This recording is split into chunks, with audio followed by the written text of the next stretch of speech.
Welcome to my YouTube channel CS English solution. दोस्तों मैं आपके लिए बहुत ही शानदार टॉपिक आज आपके लिए लेकर आया हूँ। एक ऐसा टॉपिक जिसकी महत्वता बहुत ज़्यादा है।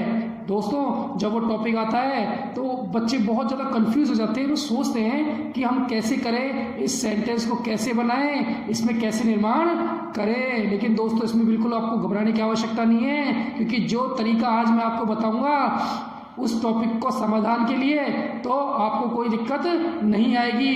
तो देखो दोस्तों टॉपिक क्या है, पहले इस बारे में दिखाते हैं आपको, क्योंकि आप कंफ्यूज हो रहे हो, पता नहीं सर जो है पता नहीं किस बारे में बात करेंगे आज। तो देखो दोस्तों टॉपिक है हमारा वॉइस।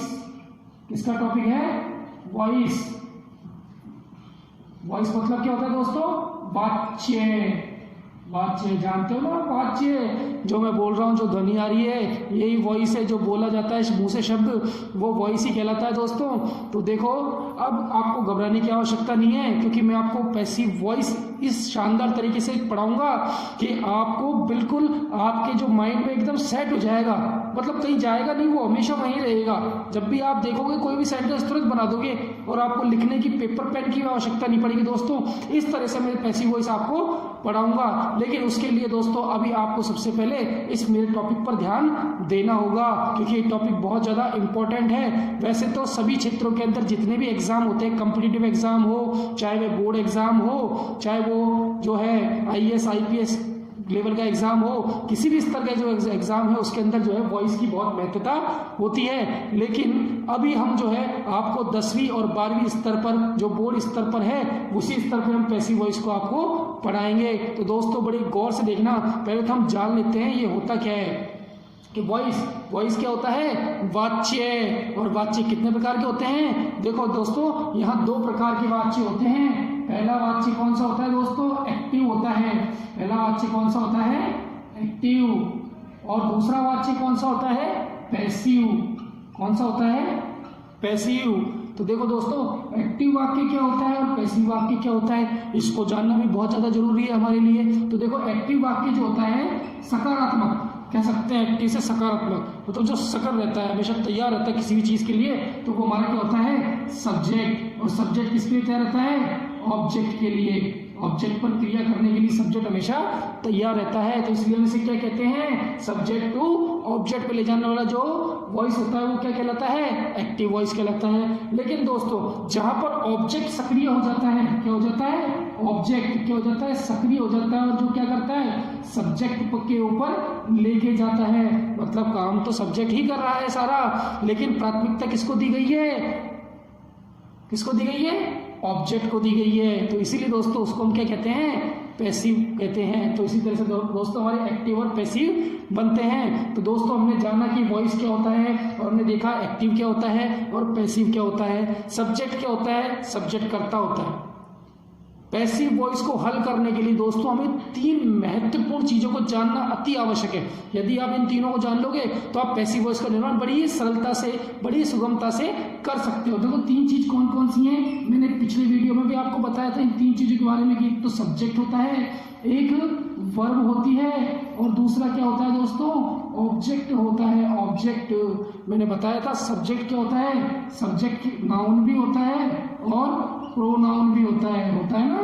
और वर्ब की 3 फॉर्म बताई थी, फर्स्ट फॉर्म, सेकंड फॉर्म और थर्ड फॉर्म। 3 फॉर्म होती हैं क्रिया की। और ऑब्जेक्ट क्या होता है? ऑब्जेक्ट भी हमारा वही नाउन और प्रोनाउन भी होता है।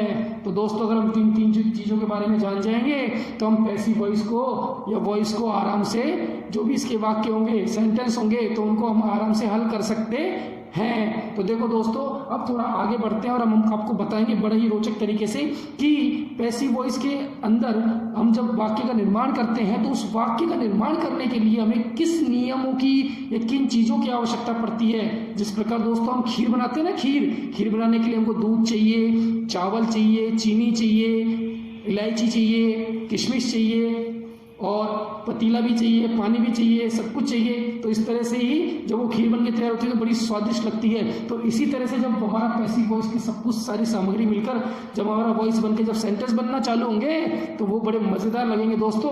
तो देखो हम आपको बताते हैं किस प्रकार से ये नियम है दोस्तों, इनको थोड़ा आप जॉट डाउन कीजिए। लिखा कीजिए। लिखने से क्या है कि आपकी स्पेल जो होती है, स्पेलिंग जो होती है वो ठीक होती है।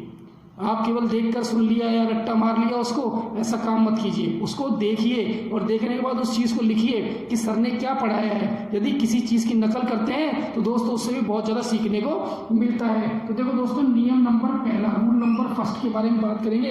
तो रूल नंबर फर्स्ट हमारा क्या है, यहाँ पर हमने पहले बताया था, सबसे महत्वपूर्ण क्या है, 3 चीज़ें हैं। कौन कौन सी? सब्जेक्ट महत्वपूर्ण है, वर्ब महत्वपूर्ण है और ऑब्जेक्ट महत्वपूर्ण है। तो देखो दोस्तों, अभी देखो हम बताते हैं आपको।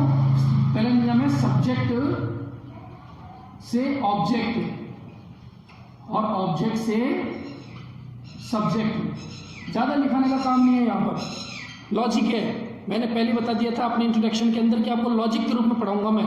ज़्यादा लिखाने का काम नहीं है, कॉपी भराने का काम। बहुत सारी कॉपियाँ बर्बादी और उसके बाद बच्चे जो एग्जाम में उन कॉपियों को पन्ने पलट रहे हैं, पता नहीं हम कैसे याद करें कैसे नहीं याद करें। ऐसा नहीं करना है दोस्तों, हमको तो लॉजिक लेना है। लॉजिक के आधार पर ही जो है हमको जो वाक्य जो होते हैं, सेंटेंस जो हैं, उन सेंटेंसों को लॉजिक के आधार पर ही हल करना है। तो देखिए दोस्तों, सब्जेक्ट से ऑब्जेक्ट, ऑब्जेक्ट से सब्जेक्ट, रूल नंबर फर्स्ट हो गया दोस्तों। रूल नंबर सेकंड देखिए, वर्ब थर्ड। वर्ब थर्ड मतलब कि पैसिव वॉइस जहां पर नाम आ गया वहां पर हमेशा हमको वर्ब थर्ड का ही प्रयोग करना है। थर्ड फॉर्म हमको याद होनी चाहिए बस। और इसके लिए मैंने आपको ऑलरेडी एक वर्ब का चैप्टर बनाया हुआ है दोस्तों। उस वर्ब के चैप्टर के अंदर देखिए कि मैंने बताया कि रेगुलर वर्ब कौन सी होती है और इररेगुलर वर्ब कौन सी होती है। तो आप आराम से दोस्तों उनको याद कर सकते हैं। अगला देखेंगे तीसरा। तीसरे पे क्या होता है, ऑब्जेक्ट। जो ऑब्जेक्ट होता है, ऑब्जेक्ट से पहले क्या लगाएंगे, ये ऑब्जेक्ट हो गया दोस्तों। और ऑब्जेक्ट से पहले क्या जोड़ना है हमको, यहाँ पर बाई जोड़ना है। बाई मतलब के द्वारा। बाई मतलब क्या होता है, के द्वारा। ऑब्जेक्ट से पहले बाई लगा देंगे तो निश्चित रूप से यहाँ बाई, जिस सेंटेंस में बाई दिख गया ऑब्जेक्ट से पहले, समझ लो वो सेंटेंस क्या है, हमारा पैसिव वॉइस बन चुका है। नियम नंबर चौथा देखेंगे दोस्तों। चौथा क्या है, कभी कभी कुछ वाक्य ऐसे होते हैं, कुछ वाक्य होते हैं जिसमें क्या होता है, ऑब्जेक्ट से पहले, ऑब्जेक्ट है ना आपका, और इससे पहले क्या लगाते हैं, प्रीपोजिशन का प्रयोग भी करते हैं। जैसे कहीं आने के लिए, जाने के लिए, बैठने के लिए हम प्रीपोजिशन का प्रयोग करते हैं ना, स्थिति बताने के लिए, भाई जो सब्जेक्ट है उसकी स्थिति क्या है। तो ऐसे ही दोस्तों कुछ जो वाक्य होते हैं उनके अंदर प्रीपोजिशन का प्रयोग भी करते हैं ऑब्जेक्ट से पहले। Rule number 5, universal truth. Universal truth, सार्वभौमिक जो सत्य होते हैं ऐसे वाक्यों में दोस्तों परिवर्तन नहीं करते हैं, कहीं भी नहीं करते हैं। क्योंकि जो सत्य है वह सत्य है, उसको आप कैसे बदल सकते हो, उसको हम नहीं बदल सकते। तो दोस्तों सार्वभौमिक सत्य हुए, ऐतिहासिक घटना हुई,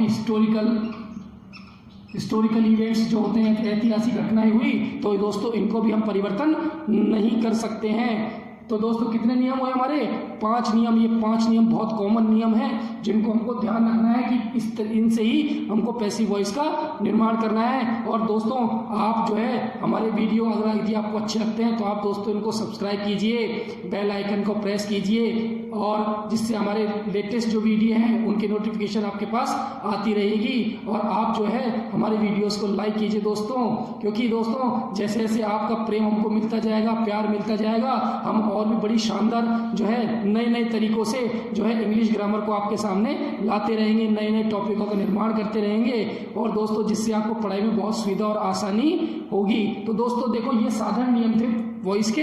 अब देखो क्या होता है दोस्तों, इन साधारण नियमों के बाद हम क्या करेंगे, हम देखेंगे कि टेंस के अनुसार परिवर्तन की, वॉइस में टेंस के अनुसार परिवर्तन किस प्रकार किया जाता है, किस प्रकार जो है हम वाक्यों का निर्माण करेंगे और किस प्रकार उन वाक्यों के निर्माण से हम पैसिव वॉइस बनाएंगे। तो देखो दोस्तों ये जो है हमारा नेक्स्ट वीडियो के अंदर देखेंगे। ये पार्ट 1 था, पार्ट 2 में देखिए आप दोस्तों। तो ठीक है दोस्तों, हम चलते हैं, अलविदा, खुश रहिए, मस्त रहिए और अच्छी तरह पढ़ाई कीजिए दोस्तों। धन्यवाद।